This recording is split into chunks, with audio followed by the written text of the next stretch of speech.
Good morning students, welcome online classes. Students, हमने पिछले video में अंतर्राष्ट्रीय व्यापार संगठन यानी विश्व व्यापार संगठन के बारे में पढ़ा। विश्व व्यापार संगठन क्या है, क्यों बनाया गया और इसके क्या कार्य थे और इसने अपना क्या योगदान दिया है, ये सभी हमने पढ़ा। साथ ही साथ हमने प्रादेशिक व्यापार समूह को पढ़ा।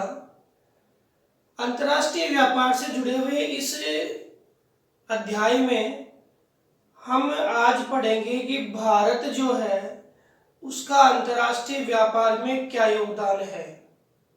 अंतर्राष्ट्रीय व्यापार में भारत के योगदान को जानने से पहले हम देखें कि विश्व के जितने जो प्रादेशिक समूह है या अंतर्राष्ट्रीय व्यापार समूह है उसमें भारत का रोल है। जैसे आसियान का भारत वार्ताकार सदस्य था, साप्टा का भारत सदस्य था और आके डब्ल्यूटीओ की मैं बात करूं तो डब्ल्यूटीओ के अंदर भारत का क्या योगदान था कि आपने पढ़ा था ऑर्थर-डंकल प्रस्ताव 1991 में प्रस्ताव दिया। गेट के क्या थे, ये तत्कालीन निर्देशक थे। इन्होंने प्रस्ताव दिया, क्यों दिया, क्योंकि उरुग्वे दौर था 1986 और 1994 यह आपका उरुग्वे दौर था, यानी गेट का कौन सा 8वां सम्मेलन।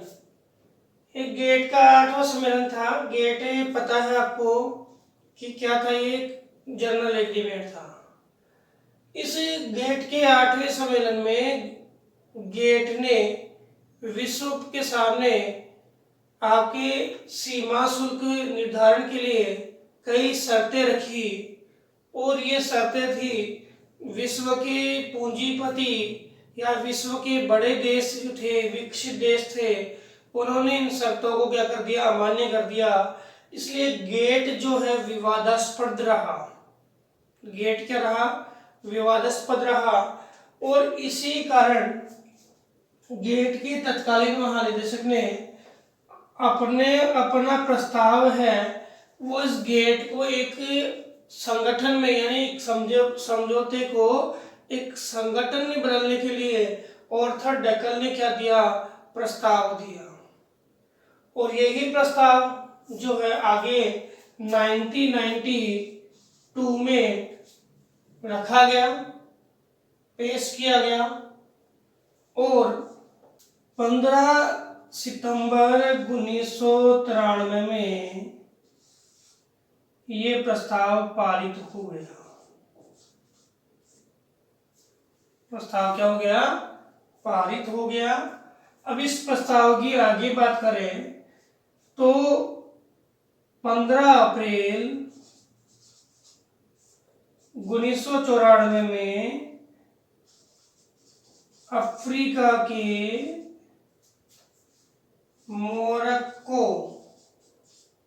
लोकेशन आपके जिब्राल्टर है, उसके पास में उत्तरी पश्चिमी देश है कोने का, मोरक्को के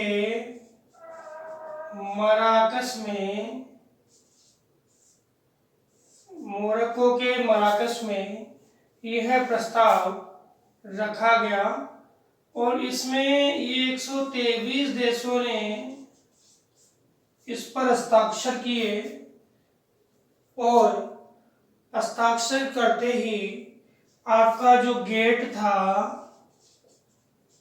वो WTO में कन्वर्ट हो गया। यह बात हमने पढ़ ली थी। अब गेट WTO में कन्वर्ट हुआ तो कुछ वर्षों के साथ कुछ समय के लिए दोनों का साथ साथ काम करना प्रस्तावित हुआ कि गेट के कुछ मुद्दे हैं उनको भी सही करें। भारत ने इसमें 30 दिसंबर 1994 को अपनी अनुमति या अपना हस्ताक्षर इस प्रस्ताव पे किया। और भारत भी क्या था, इसका संस्थापक सदस्य बोल सकते हैं, क्योंकि सारे के सारे संस्थापक सदस्य हैं। और वर्तमान में पढ़ाई था हमने 164 इसके देश है। कितने हैं? 164 इसके देश है। तो इस प्रकार से WTO बन गया, जो विश्व व्यापार की क्रिया को संपादित करता है, और भारत का WTO के निर्माण में भी योगदान माना जाता है। अब देखते हैं कि भारत का अंतर्राष्ट्रीय व्यापारिक स्वरूप कैसा था। पहले हम अंतर्राष्ट्रीय व्यापार की स्थिति को छोड़ते हैं और भारत के प्राचीन से और वर्तमान तक अंतर्राष्ट्रीय व्यापार के स्वरूप को देखते हैं। प्राचीन से वर्तमान तक अंतर्राष्ट्रीय व्यापार के स्वरूप को भारत में 3 तरंगों में बांट दिया। प्रथम, द्वितीय, तृतीय। समझने वाली बात है, कोर्स में ये आपके फिलहाल ये नहीं दिया हुआ है। समझने की बात है कि भारत जो है औपनिवेशिक काल से पहले की बात में करूं तो शिल्प वस्तु, आभूषण, ये भारत निर्यात करता था। क्या करता था? निर्यात। कहां पर? यूरोप के देशों में। कहां पर करता था? यूरोप के देशों में स्वतंत्र रूप से। सिल्क रूट जो था आपका चीन से लेके और रोम तक था। इस चीन से रोम तक के सिल्क रूट में आपके एशिया के देश इराक, ईरान, कजाकिस्तान ये भी अपना लाभ उठा रहे थे। उसी में भारत भी इस चीन के सिल्क रूट से अपना लाभ ले रहा था। द्वितीय तरंग क्या है? उपनिवेश काल आया।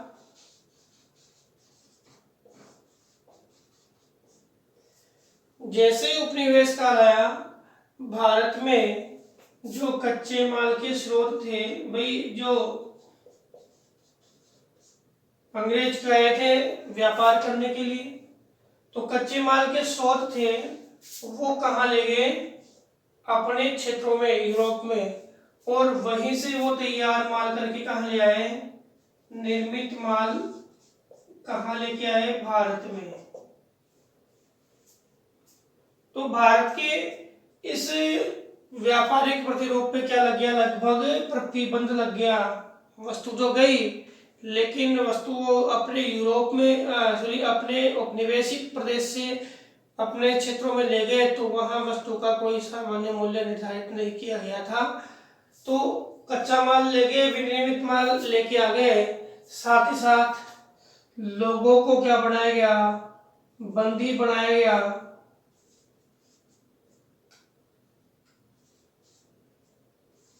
बंदी बनाया गया और बंदी बना करके जबरन रोपण कृषि के लिए अमेरिका, आपके मॉरिशस, इन क्षेत्रों में ले जाया गया। रियूनियन द्वीप, यहाँ पे उनको ले जाया गया। ये द्वितीय चरण था जिसमें भारत का व्यापारिक स्वरूप था वो एक तरह से रुक सा गया था। जैसे ही औपनिवेशिक काल का अंत हुआ,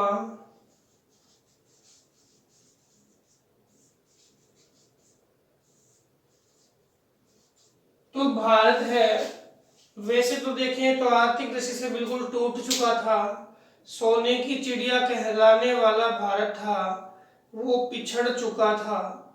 लेकिन फिर भी भारतीय जो जनता थी या भारतीय जो नेता बोल सकते हैं या भारत के जो विशेषज्ञ थे, उनके माध्यम से, क्रांतिकारियों के माध्यम से भारत को क्या किया गया?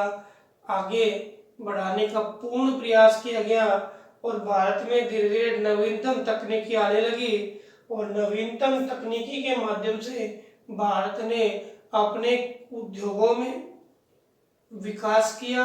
धीरे धीरे विनिर्मित वस्तुओं को वो बढ़ाने लगा और अंतर्राष्ट्रीय व्यापार में अपनी भागीदारी निभाने के लिए आगे आया। लेकिन भारत जो था स्वतंत्रता प्राप्ति के बाद भी आपके प्राथमिक वस्तुओं का ही निर्यात कर रहा था, जबकि खाद्यान्नों का भारत आयात भी कर रहा था। खाद्यान्नों के आयात की जो रूपरेखा कब खत्म हुई, जब क्या आई हरित क्रांति।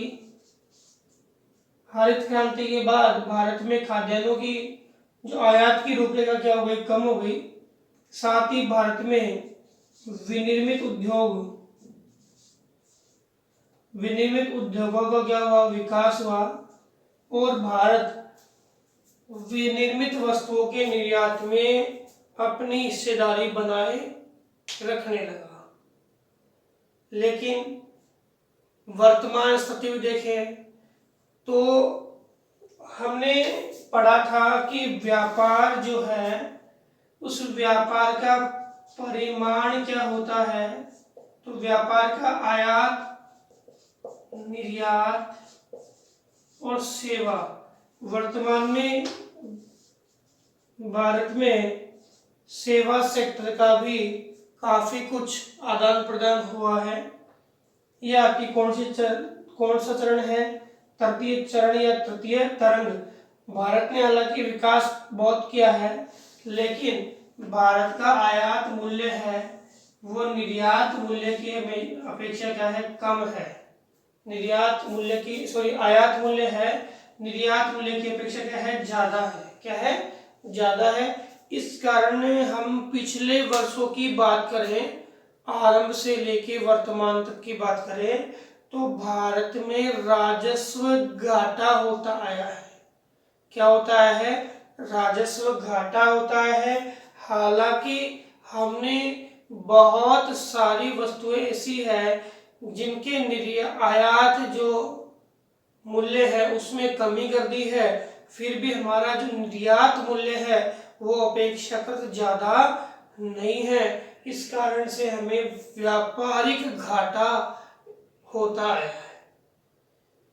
बुक में आपके 2015-16 और 2014-15 के आंकड़े दिए गए हैं, जिसमें बताया गया है कि भारत में पहले व्यापार का परिमाण कितना था, यानी व्यापारिक मूल्य कितना था, और वर्तमान में व्यापारिक मूल्य कितना है। अब मैं आपको व्यापारिक वस्तुओं के बारे में थोड़ा सा, जो आपकी बुक में नहीं है लेकिन देखते हैं, कि भारत है वो कुछ खाद्यान्न जो है उनमें भी निर्यात करने लग गया है। साथ ही साथ विनिर्मित वस्तुओं के निर्यात में भारत में तेजी से वृद्धि आई है। पहले विनिर्मित वस्तुओं का निर्यात बहुत कम करता था और वर्तमान में विनिर्मित वस्तुओं के निर्यात में बहुत तेजी आई है। साथ ही साथ भारत के अंदर हम देखें तो भारत में पेट्रोलियम पदार्थ जो है, जिसमें कच्चा तेल था, उस कच्चे तेल का भारत पहले काफी आयात करता था, बहुत आयात करता था। लेकिन इस कच्चे तेल के आयात में क्या आई है, कमी आई है। कच्चे तेल के आयात में क्या है, कमी, क्योंकि भारत अधिकांश अपना पैसा है वो कच्चे तेल के आयात में ही लगा दिया करता था। कमी आने का रीजन है कि भारत में कच्चे तेल के क्षेत्र खोले गए हैं। साथ ही साथ भारत में क्या लगाई गई है, तेल शोधनशालाएं। भारत में तेल शोधनशालाओं की तकनीकी के कारण भारत आपके शुद्ध तेल का निर्यात भी करने लग गया है और भारत का यह निर्यात लगभग 13 से 14% तक हो गया है। और निर्यात बोलोगे कहाँ करता है, तो अपने पूर्वी और दक्षिणी पड़ोसी देशों में क्या करता है, निर्यात करता है। बांग्लादेश, म्यांमार, श्रीलंका, इन पड़ोसी देशों में क्या करता है, ये शुद्ध या जो शोधित तेल है उसका निर्यात भी करता है। तो भारत ने तटीय तरंग में काफी कुछ विकास किया है। वैसे जो ये भारतीय व्यापार है, हम इसको भारत के संदर्भ में पढ़ेंगे। अब देखते हैं कि अंतर्राष्ट्रीय व्यापार में 2015-16 और 2014-15 के आंकड़ों में क्या आपके अंतर है, उन आंकड़ों को परिदृश्य देखते हैं।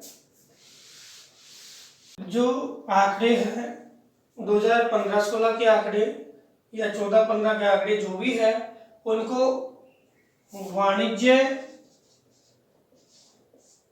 प्रश्न आ जाए तो वाणिज्य एवं उद्योग मंत्रालय, उद्योग मंत्रालय प्रस्तुत करता है। व्यापारिक आंकड़ों का प्रदर्शन कौन करेगा, वाणिज्य एवं उद्योग मंत्रालय करेगा। अब 2014-15 और 2015-16, अब 2015-16 के आंकड़े आपके 18 जनवरी 2016 में आए। इन आंकड़ों के अंतर्गत देखें तो भारत में आयात के साथ साथ निर्यात मूल्य में भी क्या है, गिरावट आई है। कई बार आंकड़े पूछ लेता है तो आंकड़ों का वैसे प्रश्न आता कम है, लेकिन पूछ ले तो हमने दोनों आंकड़े हैं, एक तो करोड़ रुपयों में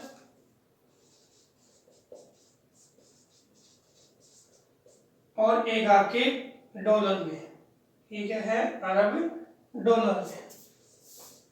पहले निर्यात की बात करें रुपयों में तो आपके 14,58,094 करोड़ था। अब ये कितना कम हो गया, यानी आपका निर्यात भी पहले की अपेक्षा क्या हो गया, कम। कितना परसेंट, ये याद रखना, 12.67% निर्यात हमारा क्या हो गया, कम हो गया। जिसका कारण है स्थानीय खपत, जिसका कारण क्या है, स्थानीय खपत।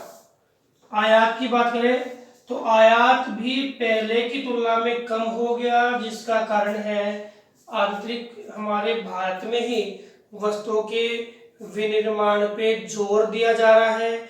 इस कारण से हमारा आयात भी क्या हो गया है, कम हो गया। उत्पादन में वृद्धि हो रही है, इस कारण से आयात भी कम हो गया। स्थानीय खपत बढ़ रही है तो निर्यात भी क्या हो गया, कम हो गया। तो आयात जो है वो 12.67, निर्यात है 12.67 की गिरावट, और आयात में कितनी 10.34% की गिरावट आई है। और हम शेष की बात करें तो शेष आपके 67 87 और 61 था, यानी आपके आयात हो गया ये 6,78,761 करोड़ रुपए, और अब कितना है 6,42,526 करोड़ रुपए। 6,78,761 और 6,42,526, यानी आपके ये घाटा, व्यापारिक घाटा 2014-2015 दोनों में, 2014-15 का और 2015-16 का व्यापारिक घाटा इस प्रकार है। इसी को हम डॉलर मूल्य में देखें तो 239.93, 196.60, तो कितना 18.06। डॉलर मूल्य की बात कर रहा हूँ, डॉलर मूल्य में कितनी कमी आई, 18.6% की। और आयात में आई 295, 15.87%। दोनों याद करना, आपके रुपया और इसमें डॉलर, दोनों के मूल्यों में अंतर है, इस कारण से ये क्या है, ये अंतर देखने को मिला है। और 111.68 की इसमें कमी थी और 99.21 अरब डॉलर की इसमें कमी, यानी राजस्व व्यापारिक घाटा दोनों में ही है, व्यापारिक घाटा दोनों में ही है। भारत ने देखिए अभी बताया था कि तेल जो है उसमें लगभग 46% की क्या है, आयात में कमी हो गई है। और गैर तेल पदार्थों में लगभग 3% की आयात में क्या हो गई है, कमी हो गई है। तो इस प्रकार ये भारत के जो व्यापारिक आंकड़े हैं 2015 और 2015-16 और 2014-15, ये आंकड़े आपके स्पष्ट करते हैं कि भारत में व्यापारिक घाटा हो रहा है। लेकिन 14-15 और 15-16 में एक थोड़ी सी बात जो अंतर आया है कि यहाँ पर देखें तो निर्यात में भी कमी आई है और आयात में भी कमी आई है। यानी भारत ने आयात के साथ साथ निर्यातक मूल्य में भी क्या है, कमी कर दी है। और ये आपके राजस्व में घाटे का कारण है। राजस्व में आयात मूल्य में तो मान लो कमी कर दी, लेकिन निर्यात मूल्य अगर बढ़ा था तो यहाँ पे व्यापारिक घाटा होने की संभावना नहीं थी। हमने पढ़ा है संतुलन। व्यापार संतुलन क्या होता है, आयात का और निर्यात का मूल्य अगर बराबर होता है तो क्या होता है, व्यापार संतुलन होता है। और आयात और निर्यात का मूल्य अगर बराबर नहीं होता है तो व्यापार संतुलन नहीं, वो क्या होता है, व्यापार का असंतुलन कहलाता है। अगर आयात ज्यादा होगा तो वो ऋणात्मक होगा, अगर निर्यात ज्यादा होगा तो वो धनात्मक संतुलन कहलाएगा। किसी भी देश के विकास के लिए व्यापार का संतुलन होना आवश्यक है। अगर व्यापार का संतुलन किसी देश के अंदर नहीं है तो वह देश अपने विकास को आगे नहीं बढ़ा सकता है।